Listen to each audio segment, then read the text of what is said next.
Control your reactions. Control your life. Every overreaction costs you peace. Learn how to respond with strength, not emotion. You lose power the second you lose control. Every outburst, every emotional reaction, every impulsive word, it all costs you something. Peace, respect, clarity. This audiobook is about mastering yourself when it matters most. Because the strongest person in the room isn't the loudest. It's the calm one. That you're not here to learn how to feel better. You're here to learn how to be stronger. Control your reactions, and you'll control your life. Lose that control, and the world will control you. Let's begin. Chapter 1. The high cost of reacting. Every reaction is a transaction. You trade your peace for emotion. You trade your control for chaos. But that's the hidden cost most people never calculate. Every time you explode in anger, argue to be right, or take the bait, you pay. You pay with your energy. You pay with your focus. You pay with your credibility. Most people think reacting is strength. They think being loud means being powerful. But the truth? Reactivity is emotional poverty. It's giving your power away for free. When someone pushes your buttons and you instantly respond, they own you. They're driving, and you're just along for the ride. That's not control. That's slavery to emotion. You must understand this. Every reaction has a price. You can't afford to live emotionally bankrupt. You can't keep spending your calm on every little insult, every minor inconvenience, every imagined disrespect. When you react, you confirm that the world around you dictates how you feel. That's not power. That's weakness in disguise. You can't claim to be disciplined if your emotions run your day. You can't claim to be focused if every distraction pulls you off course. And that's what reaction does. It scatters your attention. It fragments your strength. It kills your momentum. Here's the truth. Most people live in emotional autopilot. They react to everything. Traffic, messages, opinions, silence. They're constantly pulled by external forces. But you're here to break that pattern. That you're here to regain control. Because control isn't about dominating others. Control is about mastering yourself.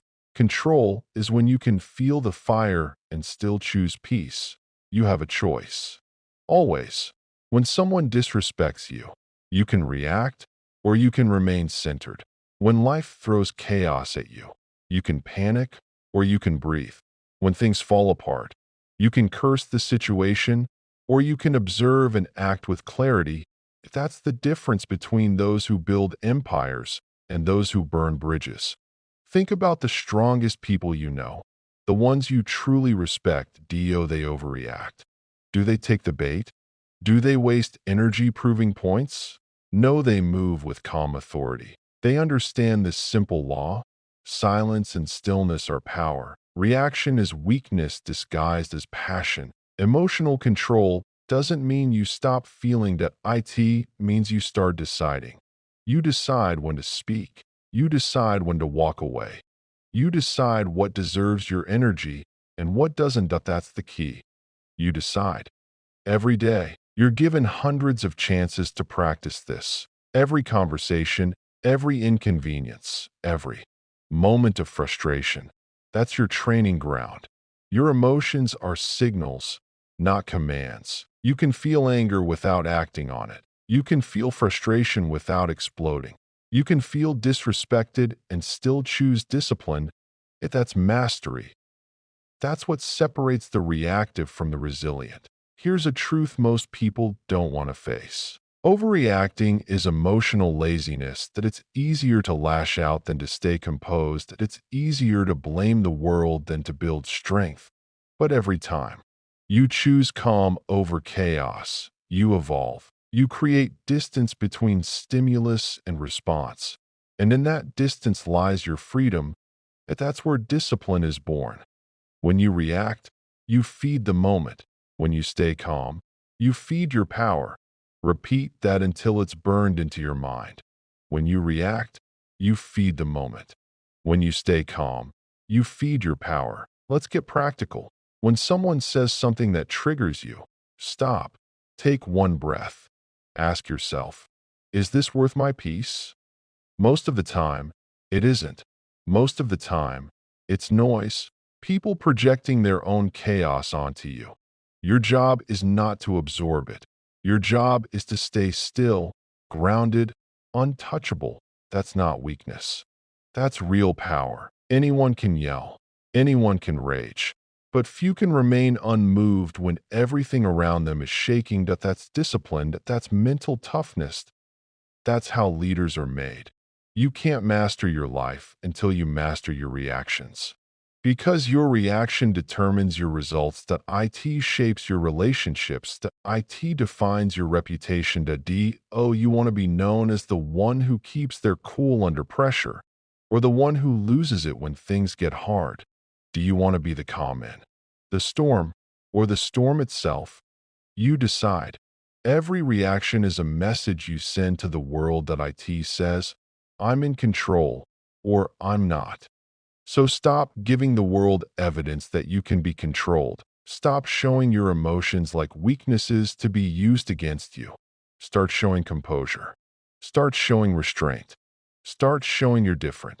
Because you're not here to be average, that you're not here to live at the mercy of your moods, that you're here to own them, to master them, to rise above them.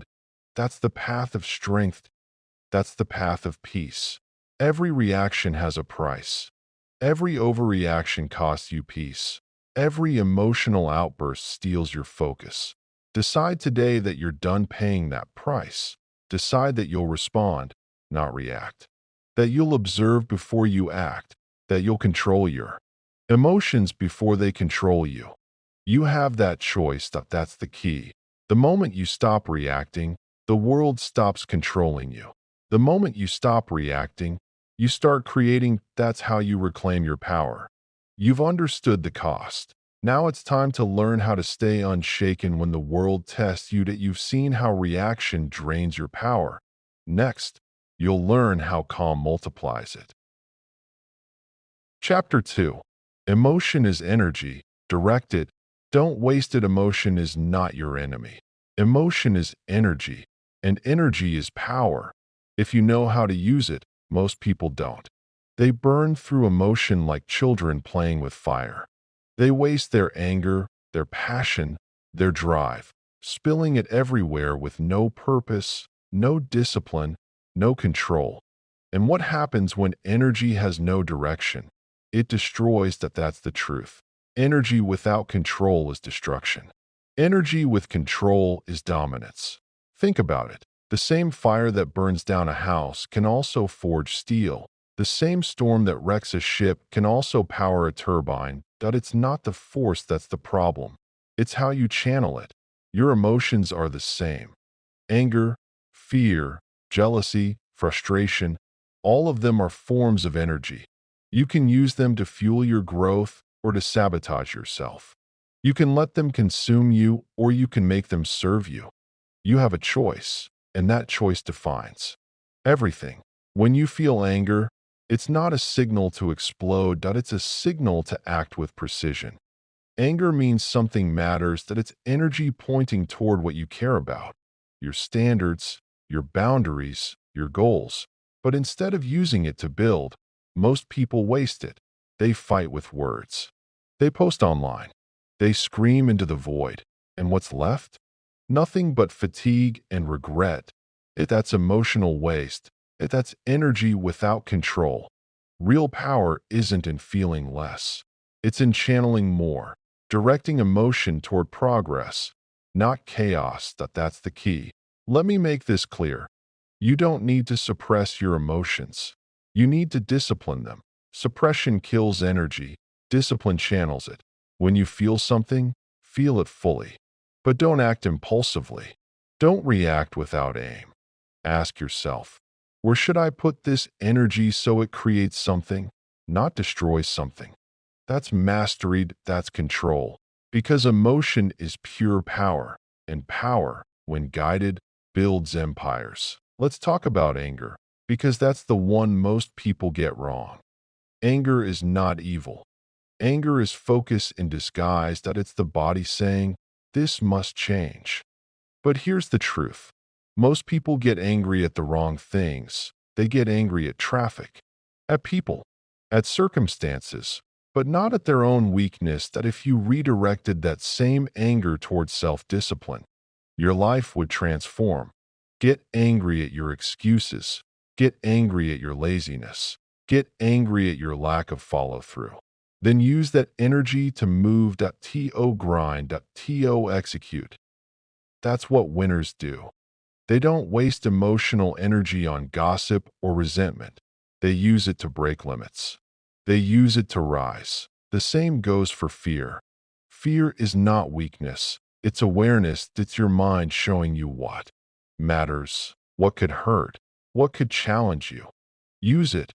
Fear sharpens focus. It prepares you. It reminds you that growth always feels uncomfortable, but don't fight fear. Convert it into readiness. That's the transformation. Because every emotion is potential energy. Your job is to convert it into kinetic energy, into action, movement. Discipline. That's how emotion becomes fueled. That's how energy becomes power. But here's the trap. Most people think emotional control means emotional denial. They think being stoic means being numb. That's not control. That's avoidance. Real control is awareness with discipline. You know what you feel. You understand it. You decide how to use it. You don't bury it. You harness it. The difference between a slave to emotion and a master of emotion is direction. A slave reacts. A master redirects. Remember that. Every emotion that rises in you is raw material for greatness. Here's how you start. 1. Name the emotion. Call it out. Identify it clearly. I'm angry. I'm anxious. I'm jealous. Naming it separates you from it. You can't control what you don't understand. Point 2. Locate the energy. Where do you feel it?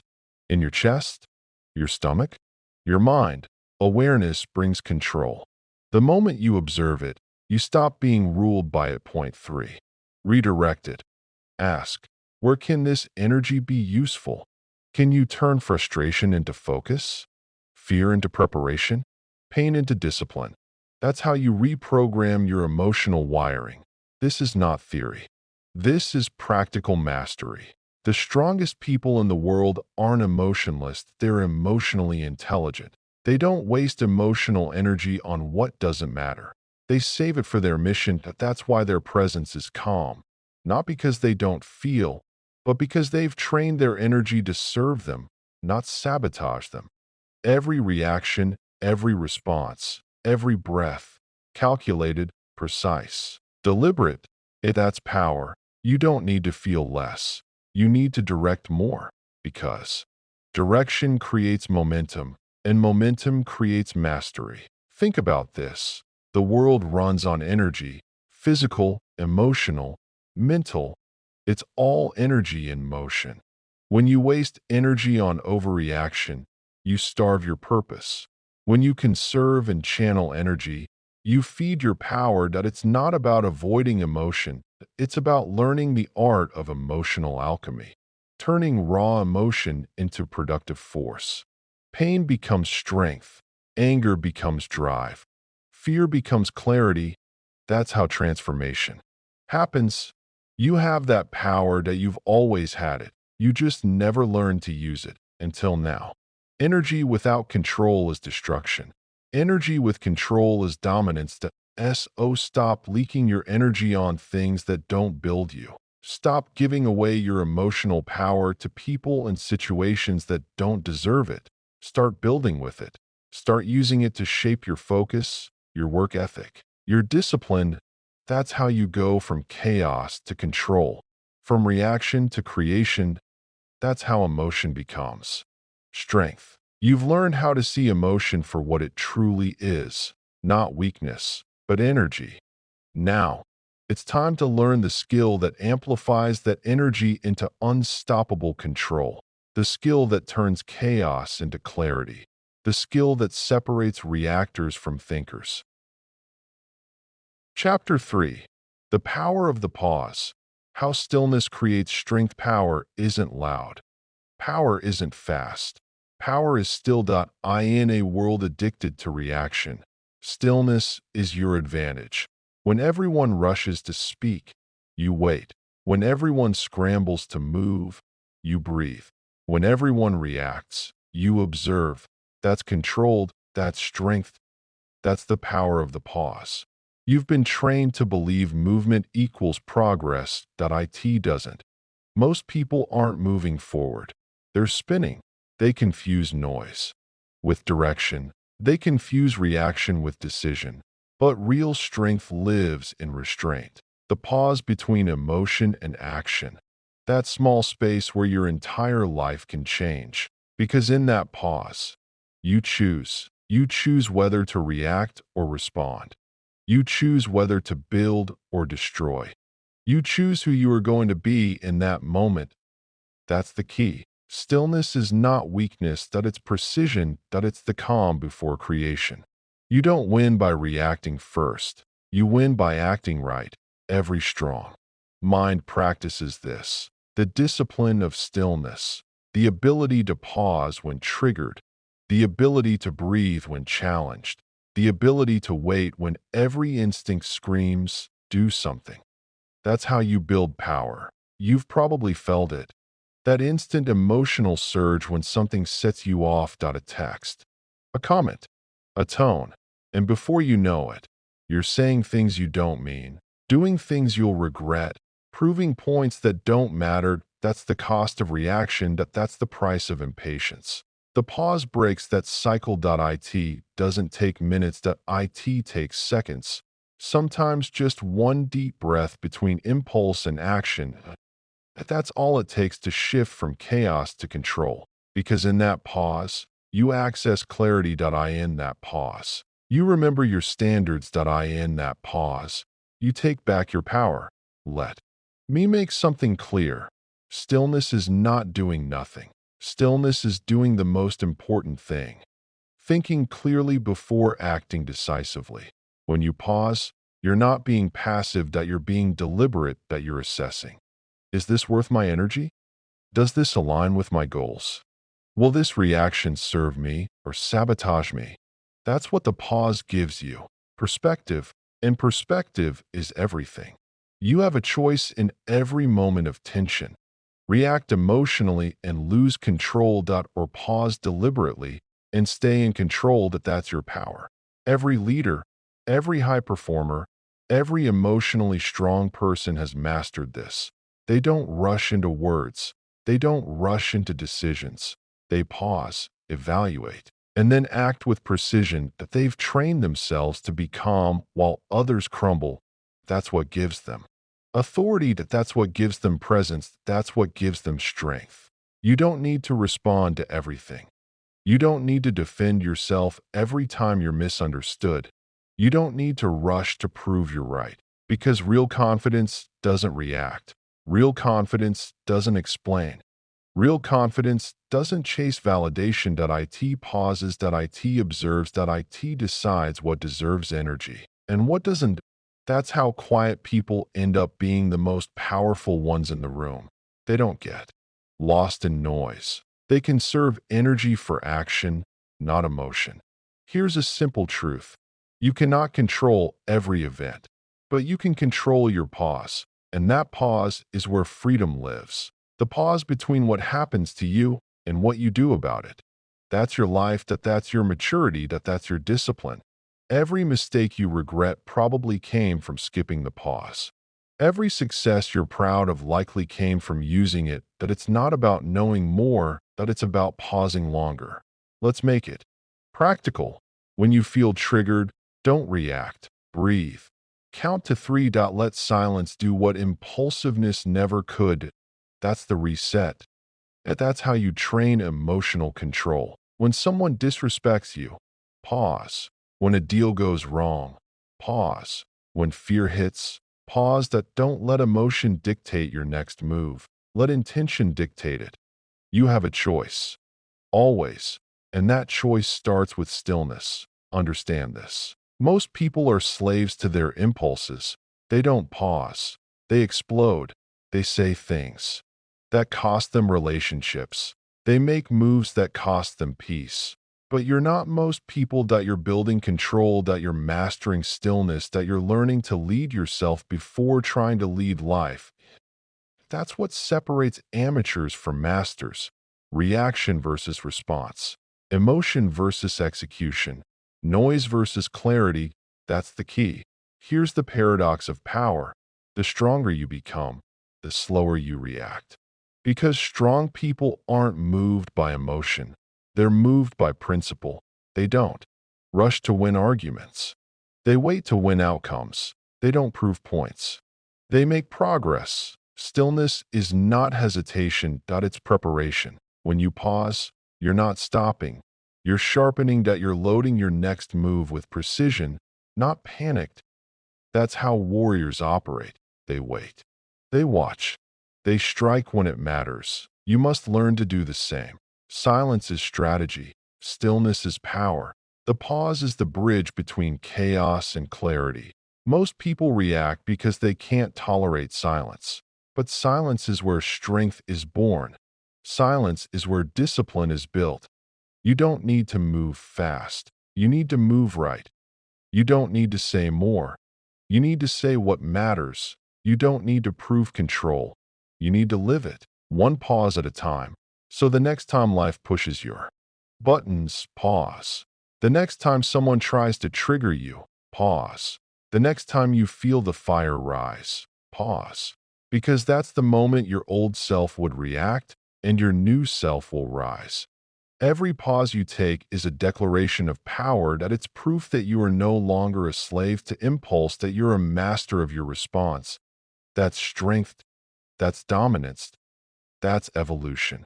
You've now learned how stillness creates control, how the pause builds precision. But control doesn't stop with calmness. That it expands into boundaries. Because once you master your reactions, you must protect your energy. You must stop letting people drain your focus and dictate your emotions. So now, let's go deeper. Chapter 4. Protect your energy. Stop letting people pull you out of character every day. Someone's going to test you. They'll say something slicked. They'll do something petty. They'll try to get under your skin. Not because they're strong, but because they're weak. And if you're not careful, you'll take the bait. That's how you lose your peace. That's how you lose your focus. That's how you lose yourself, that you've worked too hard on your mindset to let someone who hasn't done the work drag you back down. You've come too far to let small minds pull you into small fights. This chapter is about protecting your energy.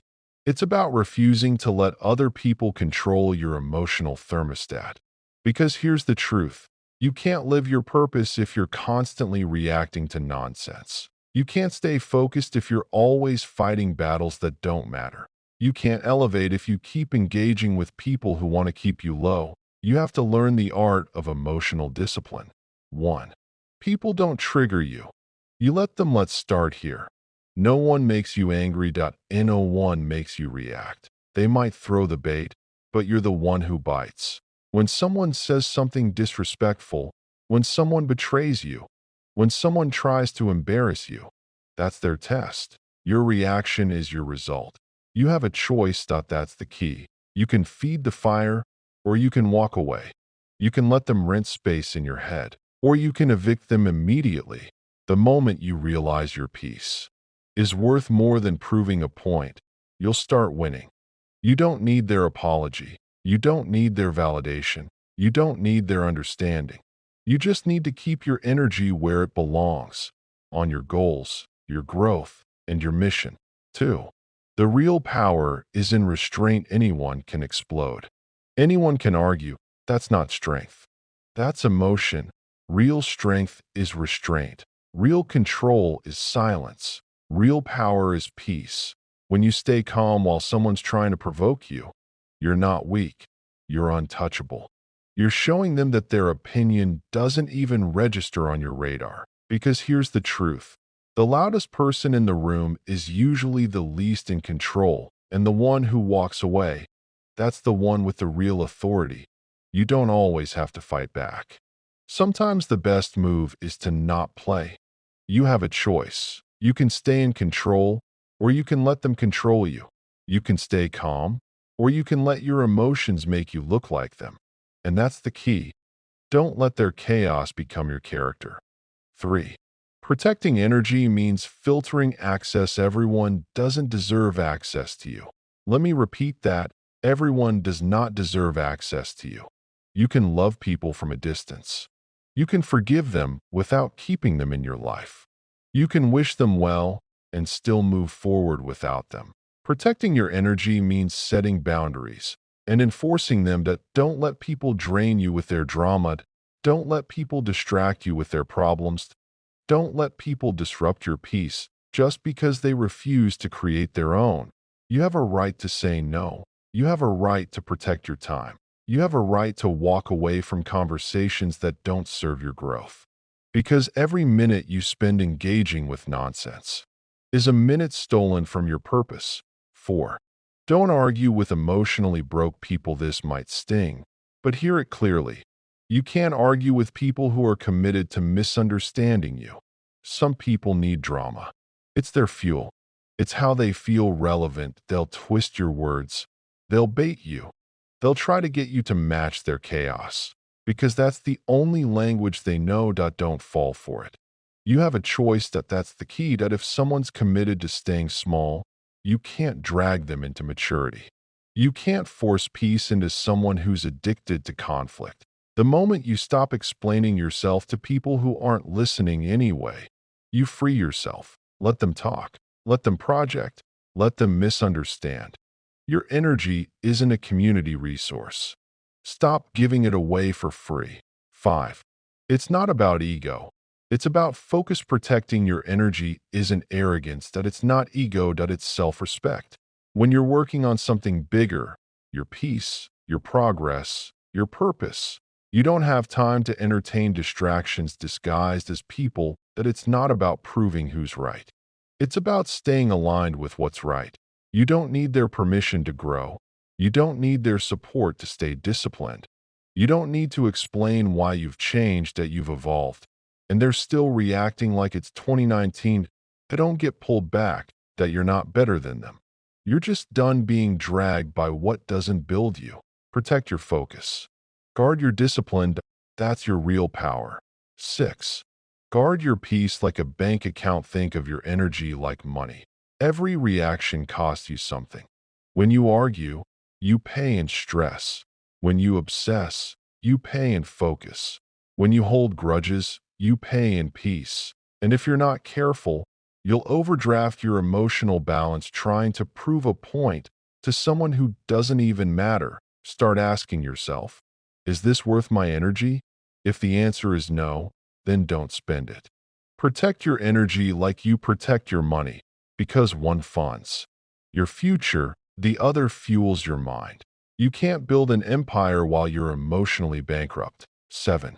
The discipline of staying calm. Staying calm isn't passive, it's strategic. When you stop reacting, you start observing.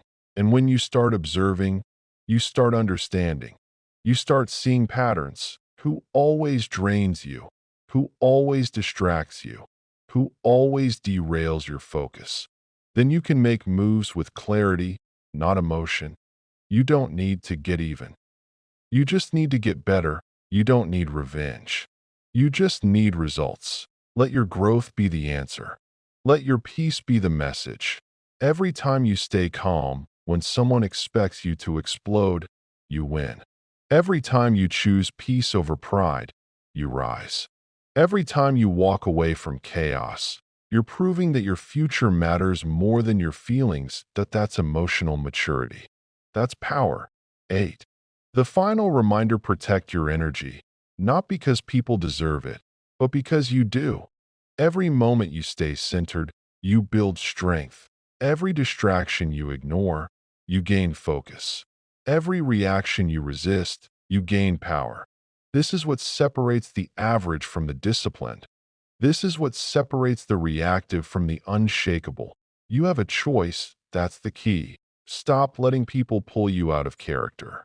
Stop letting small minds decide your mood. Stop handing over your peace to people who haven't earned your presence. Your calm is your crown. Your energy is your empire. Protect it, and you'll never lose control again. Chapter 5. Master your mornings. When the day before IT starts, if you want to change your life, start with your mornings.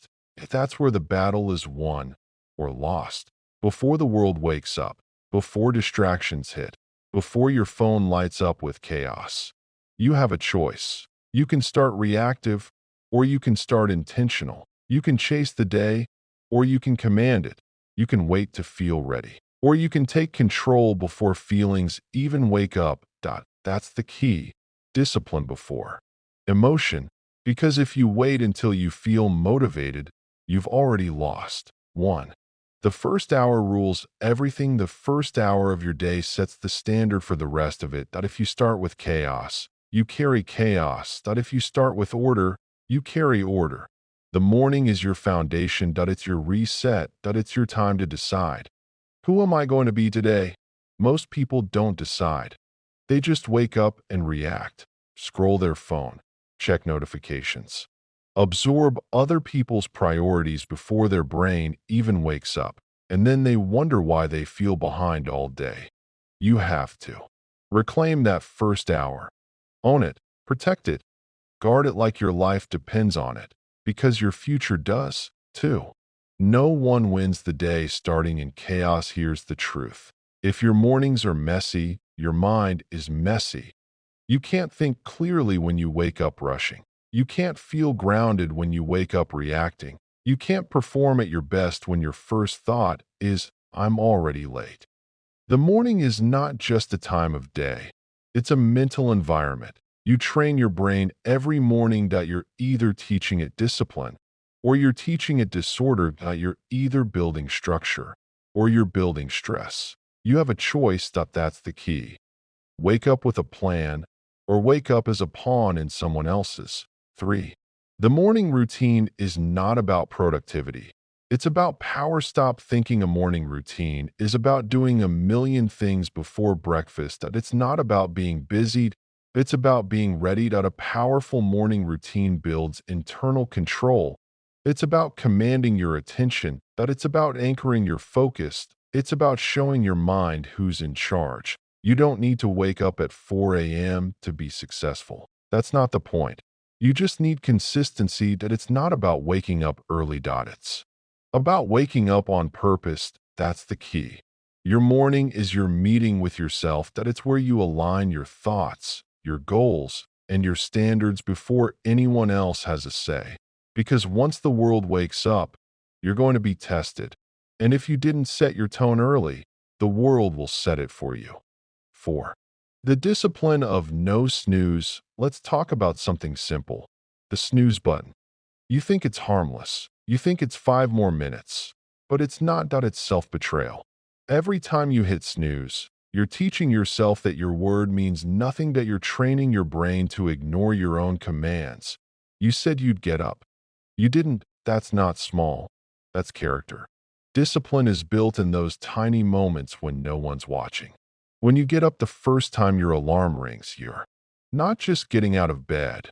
You're getting into alignment. That you're proving that you do what you say, even when it's hard.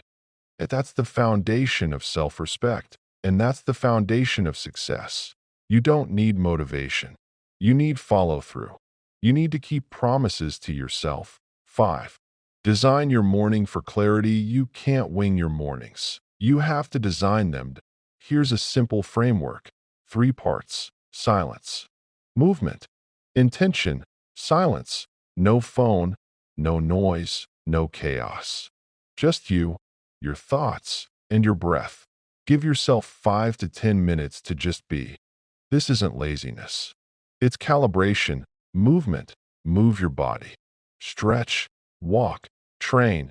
It doesn't matter how. Just move. Movement clears your mind. It activates discipline before the day starts. Intention. Set your focus.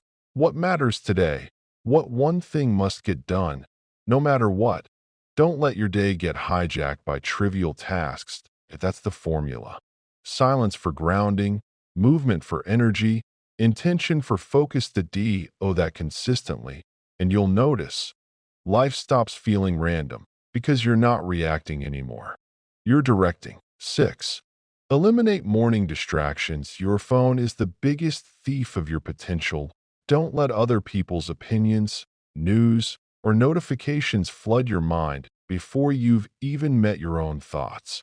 When you check your phone first thing in the morning, you're telling your brain, other people's priorities matter more than mine. That's not how winners operate. Start your day offline. Point 10 minutes, 20 minutes. Protect that window. Use it to build yourself before the world gets to you. That's the key. Control input before it controls you. Remember, garbage in, garbage out. If your first thought of the day comes from social media, your day belongs to strangers. 7. You don't need motivation. You need momentum. Some mornings you'll wake up tired. Some mornings you'll wake up unmotivated. That's normal. You're not supposed to feel like it every day. That's why discipline matters. That's why routine matters. That's why mornings matter. Because once you move, once you start, once you get even a little momentum, everything shifts. Action creates energy. Discipline creates clarity. And momentum creates motivation. You have a choice. Wait to feel ready, or get moving and become ready. That's the difference between dreamers and doers. 8. Own your morning. Own your mind. Your morning is your mind's mirrored. If you start with control, your mind follows your lead. If you start with chaos, your mind follows that too. You can't be mentally strong when your mornings are sloppy. So set your tone. Win your morning, and your day bends to your will. It's not about perfection. It's about ownership. It's not about how early you wake up. It's about what you do once you're awake. It's not about routine. It's about respecting yourself enough to show up with structure. Because every morning is a vote. A vote for your future. A vote for your discipline. A vote for your identity. And the beautiful part? You get to cast that vote every single day. You have a choice. That's the key. 9. The real reward when you master your mornings. You stop surviving days and start commanding them. You move differently. You think clearly. You react less and create more. Because now, you're in charge. Your mornings aren't just a routine anymore. They're a declaration. A statement to yourself and the world. I run my life. My emotions don't. That's what mastery feels like. It's quiet. It's consistent. It's powerful. You don't need motivation. You need mornings that build you. You don't need permission. You just need to start before the world starts. You don't need perfect. You need progress. Master your mornings, and you master your mind. Master your mind, and you master your life. That's the key. Chapter 6. The Power of Discipline. Do it especially when you don't feel like it. Everyone feels motivated sometimes. Everyone feels ready sometimes. But the people who win, they do it every time. Even when they don't feel like it. That's the difference between average and unstoppable. That's the line between dreamers and doers. That's the quiet secret behind every strong, calm, unshakable person you've ever admired. They don't wait for emotion. They build through discipline. That's the key. Discipline over emotion. Because emotion lies, discipline doesn't. 1. Emotion is temporary. Discipline is a decision you don't control when you feel inspired. You don't control when you feel tired, but you do control your behavior. And that's where power begins. You see, emotion is a wave. It comes and it goes. If you live by emotion, you'll be tossed around all your life. But if you live by discipline, you become the ocean. You stay steady while everything else changes. You have a choice every day. Follow your feelings or follow your standards. That's the key. When you say, I'll do it later, what you're really saying is, my feelings run my life. When you say, I'll do it now, even when it's uncomfortable, you're saying, I'm in control. And that's who you must become. someone who acts from principle, not mood. 2. Motivation is unreliable. Stop chasing it. Everyone says, I just need motivation. No, you don't. You need discipline. Motivation is excitement. Discipline is execution. Motivation burns hot, but it burns out. Discipline burns steady, and it lasts. You can't build a strong life on temporary emotion. You build it on permanent standards that you'll never feel like it every day. And that's not the problem. The problem is believing you should, that if you only move when you feel like it, you'll live your whole life waiting.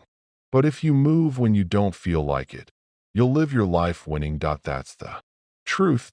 That's the key. 3. Discipline is self-respect in action. Every time you do what you said you would do, you build trust with yourself. Every time you keep your own word, your confidence grows. That's what people miss. Discipline isn't punishment. It's self-respect. You can't love yourself while constantly breaking promises to yourself. You can't believe in yourself if you keep quitting on yourself. You say you want confidence? Then start keeping your own word. You said you'd train today.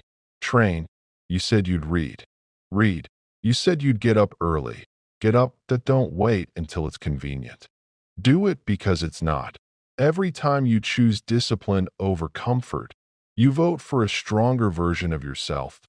And that's how transformation happens. One decision at a time. You don't need their approval. You need your own consistency. That's the key. 4. Discipline isn't about perfection. It's about persistence. You're going to fail sometimes, that you're going to slip, that you're going to fall off track. That's not weakness. That's being human.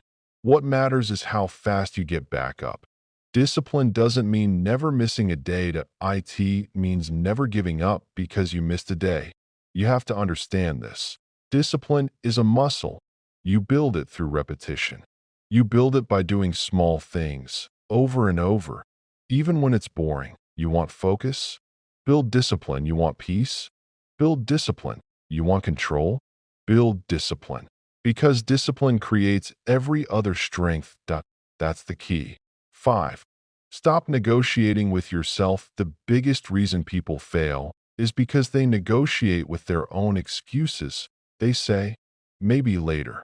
They say, just 5 more minutes. They say, I deserve a break. No, you deserve better results. Stop making deals with your weaknesses. Stop arguing with your mind like it's a lawyer trying to get out of work. When you say you'll do something, do it. No discussion. No debate.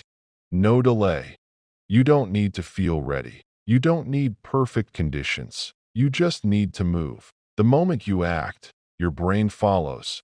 Action resets your emotions. Movement rebuilds momentum. That's the key. Every time you stop negotiating and start executing, you become mentally stronger. That's how emotional control is built, through repeated, deliberate, disciplined action. 6. The discipline loop. How winners think. Here's how the strongest people operate. They act, they build momentum. Momentum fuels belief. Belief fuels more action. That's the loop. That's the engine behind quiet confidence. Losers wait for belief to come first. Winners act first. You don't think your way into discipline. You act your way into it. You don't feel confident and then move. You move, and then you feel confident.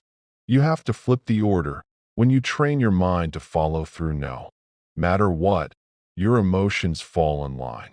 They stop controlling you because they know you're in charge now.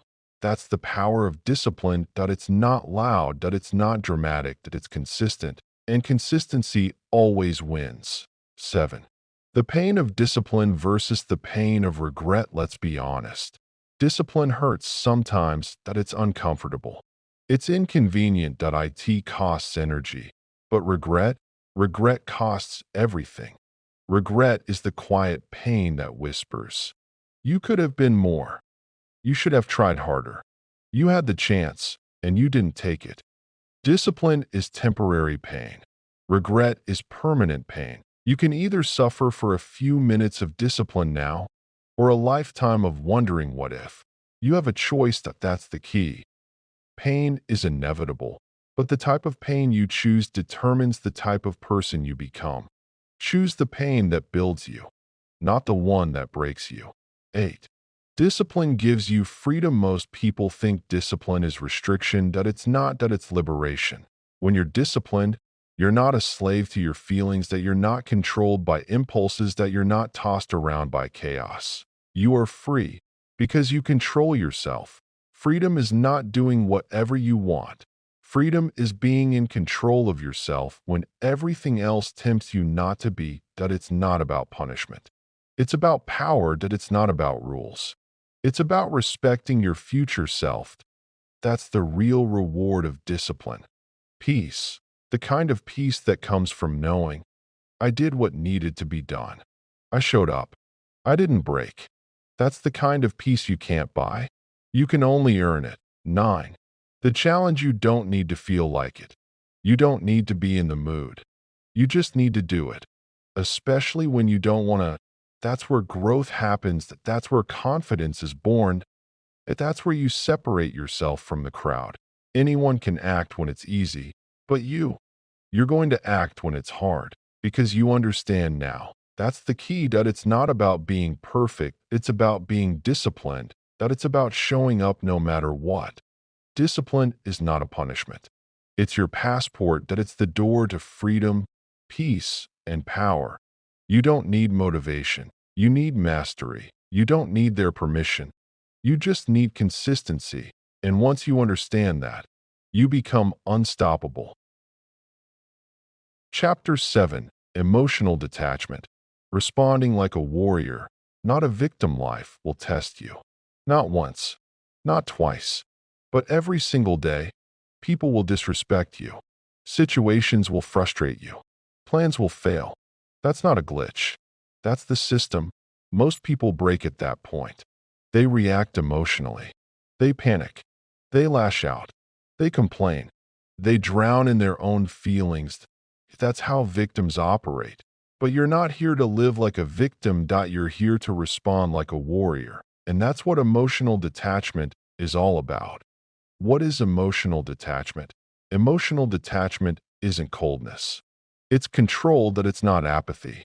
It's awareness, that it's not about shutting off your emotions. It's about mastering them, that a warrior feels everything, but reacts to nothing impulsively. That's the difference. You have emotions, but emotions don't have you. That's the key. Most people make their worst decisions in emotional chaos. Quitting when they're tired, arguing when they're angry, retreating when they're scared. You have to be different.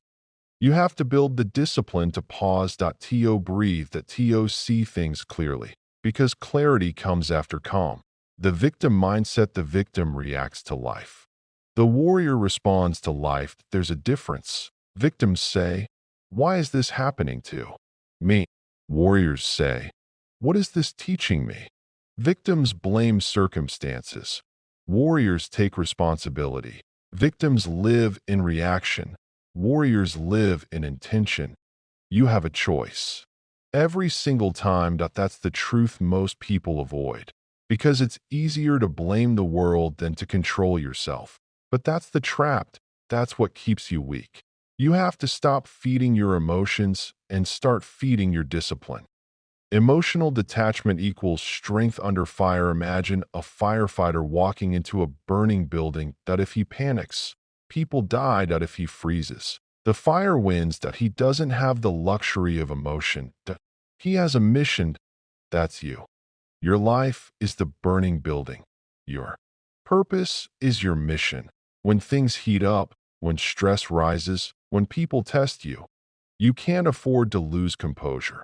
You have to stay calm when everyone else loses it. You have to respond with clarity when everyone else reacts with chaos. That's emotional detachment. That's the power you need to build. How to build it? It's not something you're born with. It's something you train. Start with awareness. Notice when your emotions spike. Notice when someone triggers you. Pause. Don't react. Don't explain. Don't justify. Just breathe. That's your first line of defense. Then question the emotion. Ask yourself, is this feeling helping me or hurting me? If it's hurting you, don't feed it. Detach. Detachment doesn't mean ignoring IT. IT means not letting it control the wheel. You acknowledge the feeling.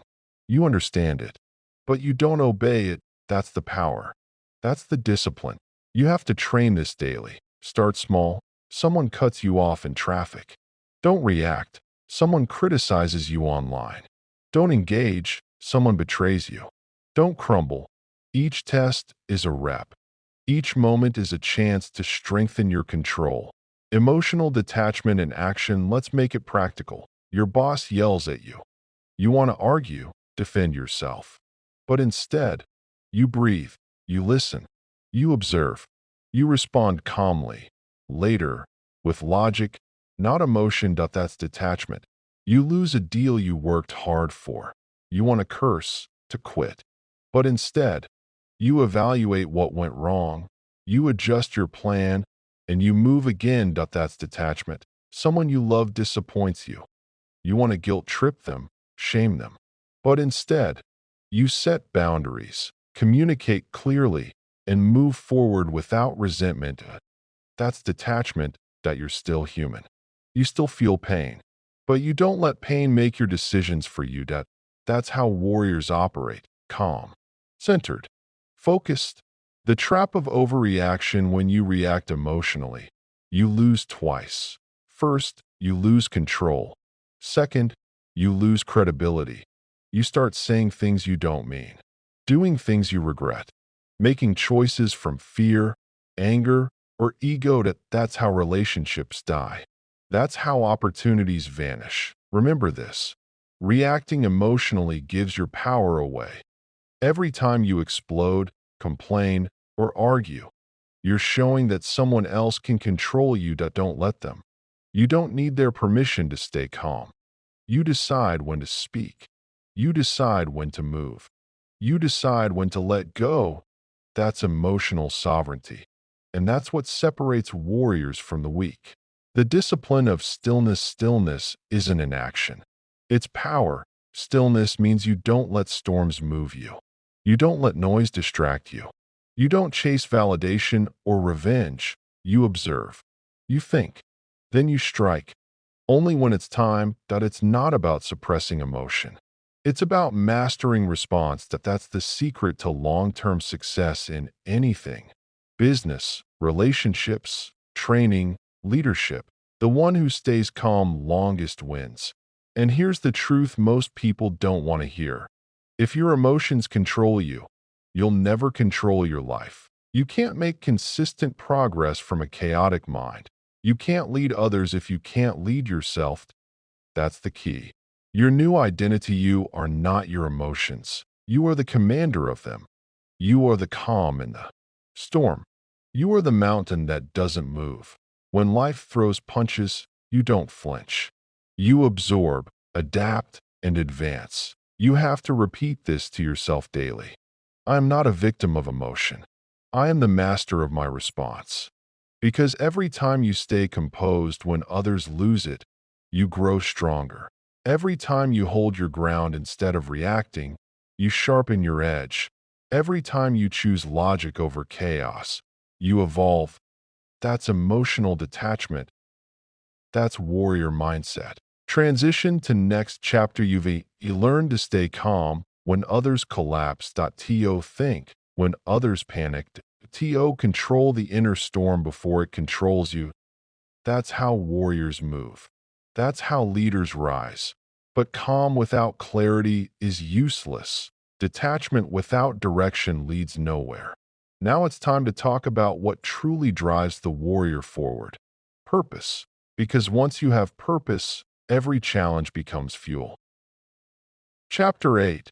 Purpose over pleasure. Building a life that outlasts comfort. Everyone wants pleasure. Almost no one builds purpose. That's why most people drift through life, chasing what feels good instead of doing what matters. They scroll. They snack. They binge. They call it self-care. But deep down, they know it's self-sabotage.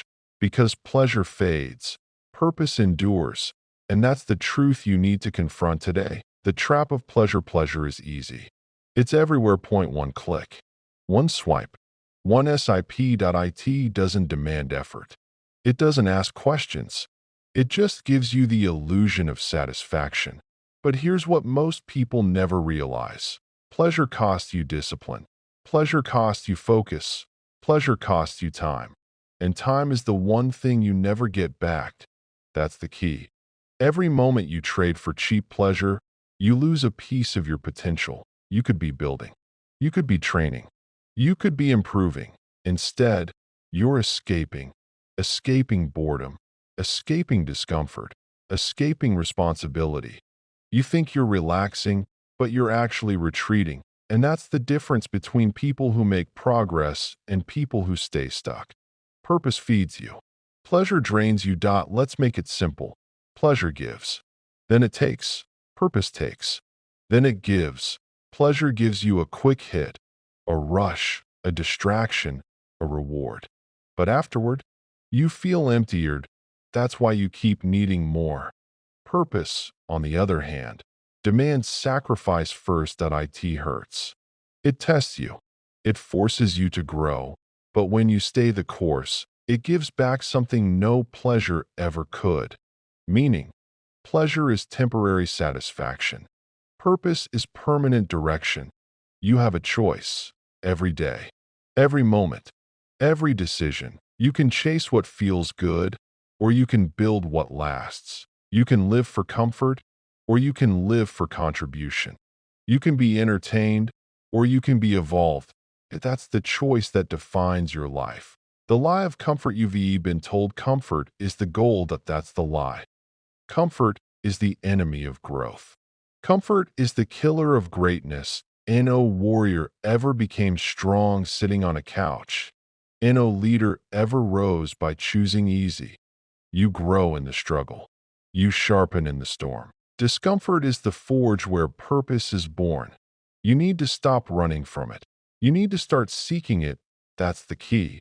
Because the more you avoid discomfort, the weaker you get. And the weaker you get, the more you need pleasure just to feel alive. That's the vicious cycle of the modern world. Dopamine without discipline. Feeling without fulfillment. Comfort without progress. Break that cycle. You don't need comfort. You need clarity. What purpose really means. Purpose isn't found. It's built. It's not something you discover. It's something you decide. It's the choice to direct your energy towards something bigger than yourself. Your purpose could be building your body, your business, your family, your legacy. It doesn't matter. What matters is that it demands your best every single day. Purpose is the reason you get up when you don't feel like it. Purpose is the reason you keep going when no one's watching. Purpose is the reason you sacrifice comfort now for strength later. But it's not about motivation. It's about mission. And you don't need permission to live with mission. You just need the courage to start. How to build a purpose-driven life. Here's the framework. Point one. Define your target. You can't live with purpose if you don't know what you're aiming at. Write it down. Get specific. What do you want to build? Who do you want to become? 2. Identify your distractions. List what steals your focus. Social media, comfort food, gossip, validation. Cut them down. Ruthlessly. Point 3. Schedule discipline. Don't wait for inspiration. Create non-negotiable routines that align with your mission. Purpose is built in repetition. Point 4. Embrace boredom. Purpose is often quiet. It's the daily grind, not the highlight reel. Learn to love the monotony. That's where mastery grows. Point 5. Measure in decades, not days. Purpose is a long game. Stop expecting instant results. You're planting trees, not growing weeds. That's how warriors live. With patience, clarity, and relentless consistency. The pain of purpose. Let's be real. Purpose hurts. It means early mornings, late nights. Sacrifices. It means saying no when everyone else says yes. It means carrying weight no one sees and walking roads no one joins. But here's the truth. That pain is sacred. Because while everyone else avoids it, you're being transformed by it. The pain of purpose builds power. The discipline of purpose builds destiny, that it's not about feeling good, that it's about becoming great. And that's the key. The reward of living with purpose: when you live with purpose, something shifts. You stop chasing pleasure. Pleasure finds you. You stop begging for peace. You earn it. You stop needing validation. You create value. You start walking differently, talking differently, thinking differently. You move with conviction, not confusion. You act with direction, not distraction. You live with fire, not fear, because purpose gives you something no external pleasure can replace: a reason. And once you have a reason, no amount of pain can stop you. That's the secret most people never learn. They keep chasing pleasure, hoping it fills the void. But only purpose fills it. You have a choice: you can waste your energy chasing highs, or you can use it to build meaning. You can live for the weekend, or you can live for the mission. You can be entertained by life, or you can build a legacy that outlasts it. That's your choice, and no one can make it for you. You don't need permission to start. You just need the courage to reject comfort and choose calling. Because the moment you do, life stops being random. It becomes intentional, directional, powerful. Transition to next chapter. Now you understand why pleasure is cheap and purpose is priceless. You know what separates the weak from the unstoppable. But here's the next challenge. Even with purpose, the world will still test you. People will still doubt you. Failure will still visit you. The question is, how will you respond when everything collapses? That's what defines your next stage of strength. Chapter 9. Resilience. Standing tall when the world tries to break you. Life will hit you hard. It will test your patience, your pride, and your plans. It will strip you down to your foundation to see what's left when everything comfortable is gone. That's when resilience is born. Resilience isn't about smiling through the pain, that it's about standing your ground when everything inside you wants to fall apart. That it's not about pretending to be fine, that it's about choosing strength when weakness feels easier. You have a choice. Every time life hits, you decide: stay down or rise again. That's the key. The nature of the storm: every strong person you admire has been through something that could have broken them. The difference: they didn't let it. They didn't run from the storm. They walked through it because they understood something most people don't. The storm isn't punishment. It's preparation. Every trial is a teacher. Every setback is a signal. Every loss is an invitation to rise higher. You can't build resilience in comfort. You build it in chaos. When everything goes wrong and you still choose to move forward, that's resilience. Pain is the path. You can't grow without pain. That it's not possible. Pain builds muscle. Pain builds mental toughness. Pain builds self-respect. You don't get stronger by avoiding discomfort.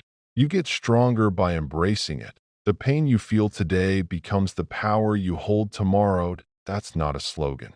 That's a law. The weight that feels unbearable right now, it's shaping you. It's sculpting the kind of strength no shortcut can create. When you learn to face pain without panic, you become unstoppable. You stop saying, "Why me?" and start saying, "Try me."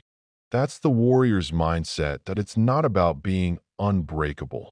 It's about becoming unshakable. The enemy of resilience: here's what kills resilience: comfort and complaining. Comfort makes you soft. Complaining makes you weaker. You can't complain your way into strength. You can't whine your way into power. Every time you say, "It's not fair," you surrender your control. Every time you say, "I can't take this," you teach your mind to quit. Stop feeding weakness. You don't need to explain your pain to the world. You need to learn from it. Resilient people don't waste time arguing with reality. They accept it, adapt to it, and act through it. They don't say, "This shouldn't be happening." They say, "It is happening. Now what can I do?" That's the mindset of a winner. Stand tall when it hurts, when life knocks you down. Stand up. When you feel like giving up, go one more round. You don't have to feel strong to act strong. You just have to move. Because movement is power. You don't need to know how it will work out. You just need to trust that if you don't stop, it eventually will. Resilience isn't built in a single moment, that it's built in thousands of moments. When you could quit, but you don't. You show up. You keep pushing. You keep fighting. Even when no one's cheering. Even when no one believes. Even when it's only you versus the voice in your head telling you to stop. That's when real strength is built. The mindset of the unbreakable, resilient people don't see failure as final. They see it as feedback. They don't label challenges as unfair. They label them as opportunities. When something falls apart, they don't cry over what was lost. They focus on what can be built. They understand one truth. Life doesn't happen to you. It happens for you. Every hard season is a test of who you really are, not who you post online, not who you pretend to be, who you actually are when no one's watching. Resilience means showing up as your best self, especially when life brings out your worst conditions. It means staying disciplined when chaos hits. It means keeping your word when everything in you wants to break it. That it's not about the situation, that it's about your standards. That's the key. Real-world practice. Building resilience. Daily resilience isn't something you're born with. It's something you train, like a muscle. Here's how. 1. Do hard things daily. Take cold showers. Wake up early. Push through one more rep. You don't build resilience by reading about it. You build it by facing resistance. Point 2. Stop overreacting. Every delay, every insult, every inconvenience. See it as training. Practice staying calm. Practice holding your frame. Point 3. Journal your battles. Write down what you learned from your last hardship. Clarity builds confidence.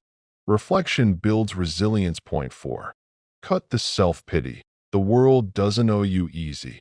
Every time you feel sorry for yourself, you waste energy you could use to rebuild. Point 5. Focus forward. Don't stare at what broke. Ask, what's my next move? Then take it.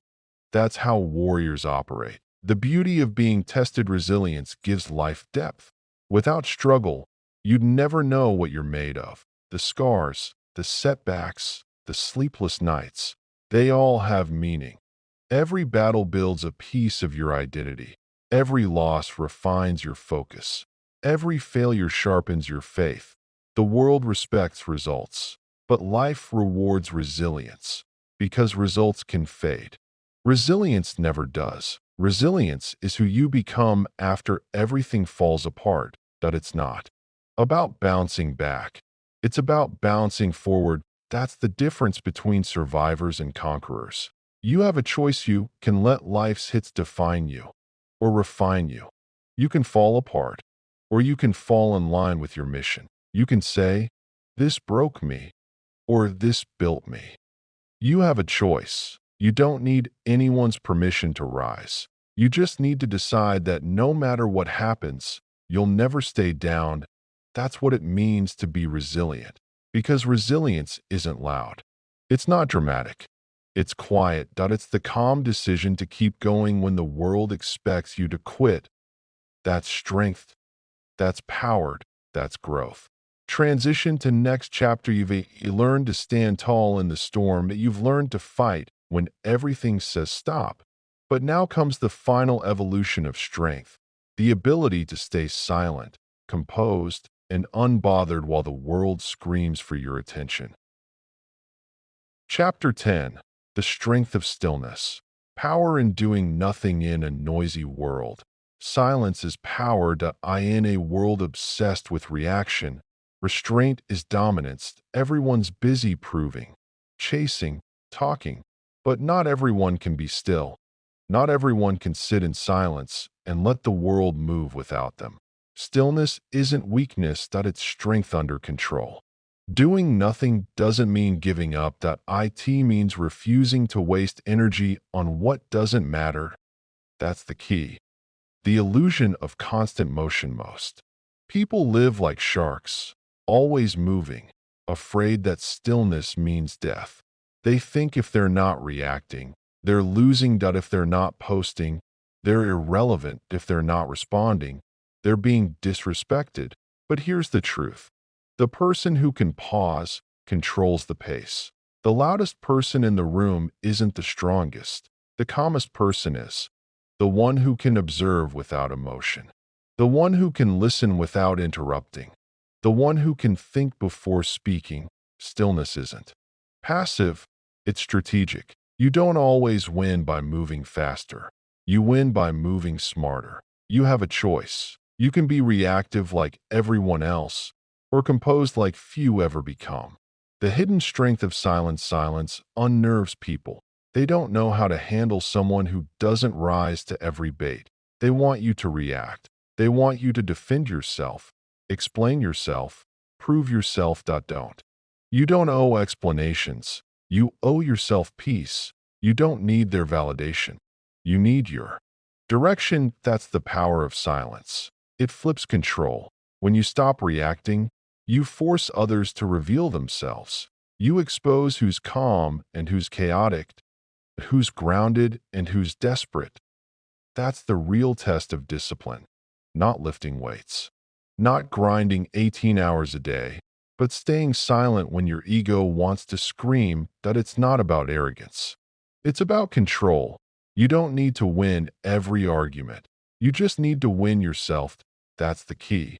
The discipline of doing nothing. Stillness is discipline, and discipline is the highest form of strength. Doing nothing takes more power than doing something stupid. Anyone can lash out. Anyone can send the angry text. Anyone can throw the punch. But it takes mastery to stay composed. It takes power to hold your ground and wait. Stillness doesn't mean laziness. That it means patience. Precision. Power held in reserve. Think of it like a sword. Always sharp, rarely swung. Stillness gives you the space to see clearly. Think strategically. Choose response over reaction. That's where real control begins. When doing nothing changes everything, there will be times when walking away is harder than fighting back.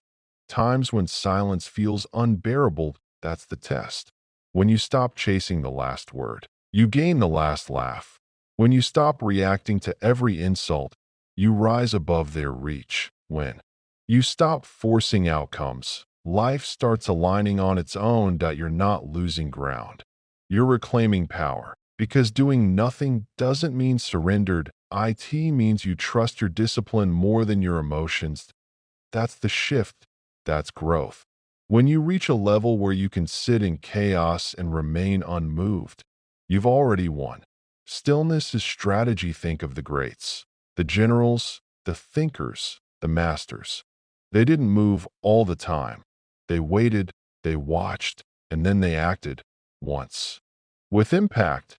That's how power works. That it's not constant motion. That it's controlled explosion.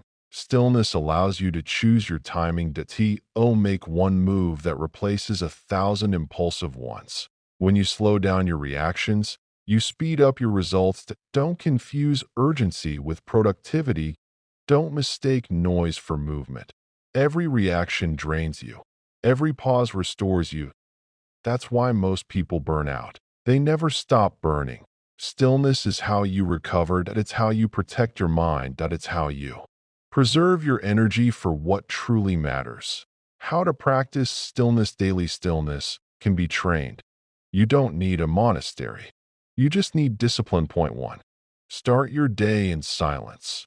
Before the phone, before the noise, sit with yourself. Let your thoughts settle before the world shakes them. Point 2. Delay your reactions. When something triggers you, pause for 10 seconds. Let emotion fade. Let logic lead. Point 3. Observe more than you speak. Every word you don't say saves energy. Every reaction you skip strengthens control. Point 4. Schedule solitude. Disconnect for 30 minutes each day. Walk. Breathe. Think. Let your nervous system reset. Point 5. End your day in reflection. Ask, where did I react? Where did I remain calm? Awareness builds mastery. You can't control everything, but you can control how you respond to everything. That's the ultimate freedom. When the world screams, stay silent. The world wants noise. It feeds on outrage. It rewards impulsiveness. But if you can remain calm when others lose their heads, you'll rise while they destroy themselves. They'll burn energy, proving a point that you'll conserve energy, building a legacy. That they'll fight battles that don't matter, that you'll focus on the war that does. Stillness is not retreat. It's readiness, that it's power waiting for precision, that it's control over chaos, that it's the discipline that separates the reactive from the relentless. You don't need to match anyone's energy. You set your own. That's real strength. That's real peace. That's real power. You have a choice. You can keep reacting. Keep draining yourself. Keep letting emotions pull you off your mission. Or you can pause, breathe, and regain control. You can stay busy proving or stay focused improving. You can talk or you can transform. You have a choice. Stillness isn't the absence of action. It's the foundation of it. The calm before the decisive strike. The silence before the storm that you control. Because the person who masters stillness masters themselves. And the person who masters themselves controls life. That's the truth. That's the challenge. That's the power of doing nothing. Final transition. The ultimate. Control. You've learned to stop reacting. That you've learned to channel emotion, master silence, and stand tall in the storm. But control isn't just about managing moments. It's about mastering life itself. In the final chapter, we'll bring it all together. Your reactions, your emotions, your discipline. This is where it all converges. The art of total control, living unbothered, unshaken, and unstoppable.